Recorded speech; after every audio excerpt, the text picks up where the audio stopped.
ৰেচিপিলৈ আপোনালোক সকলোকে স্বাগতম জনাইছোঁ।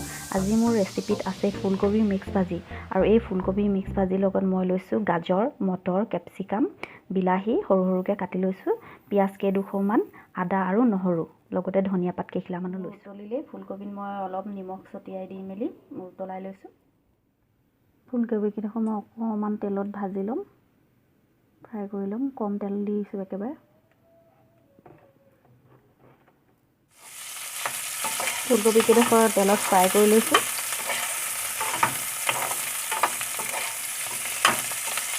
অলপ ফ্ৰাই কৰাৰ পিছতে নমাই দিম।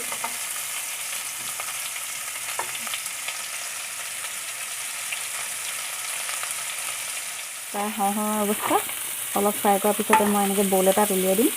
হৈ গ'ল, মই বল এটাত উলিয়াই লৈছোঁ।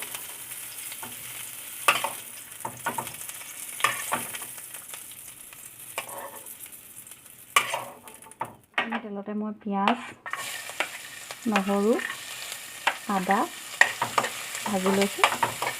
তেল একেবাৰে কম দিছোঁ।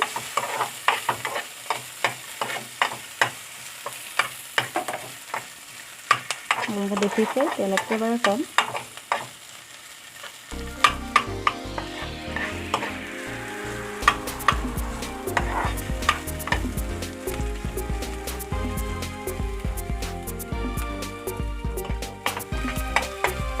নহৰু আদা বাদামী ৰঙৰ ফ্ৰাই হৈছেহি।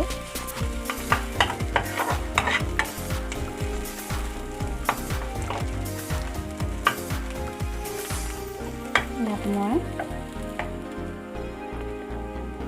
গাজৰখিনি দিম,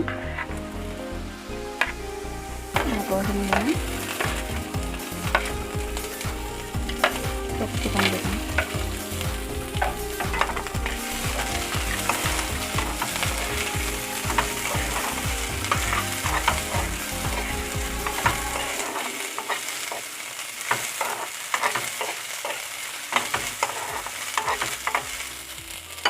নিমখ আৰু হালধি যিহেতু দিয়াই আছিলে, অকণমান ছটিয়াই দিছোঁ।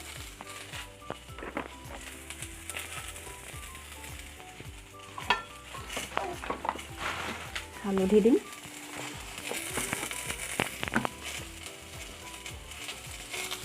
গাজৰ, কেপচিকাম, বিলাহী সিজিলে এতিয়া মই ফুলকবিকেইডোখৰ দি দিম।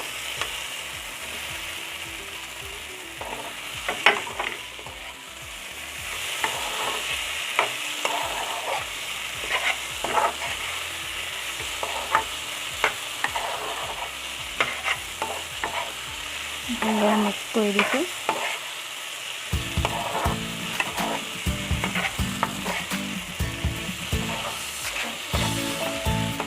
ফুলকবিত মই অকণমান পানী ছটিয়াই দিম।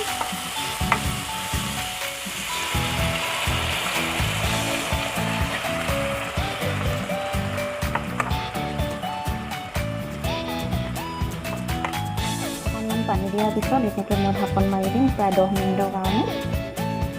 গেছৰ হেৰিটো অলপ কমাই দিম, লোত দি দিম। ভাজি তৈয়াৰ হৈ গ'ল। মছলা দিয়া নাই, আপোনালোকে দেখিছে পিঁয়াজ, নহৰু, আদা দি বনাইছোঁ।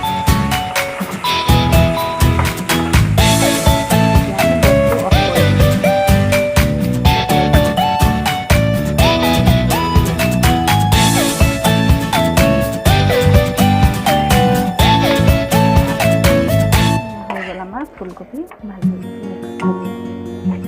আপোনালোকে ৰুটি ভাতৰ লগত খাব পাৰিব।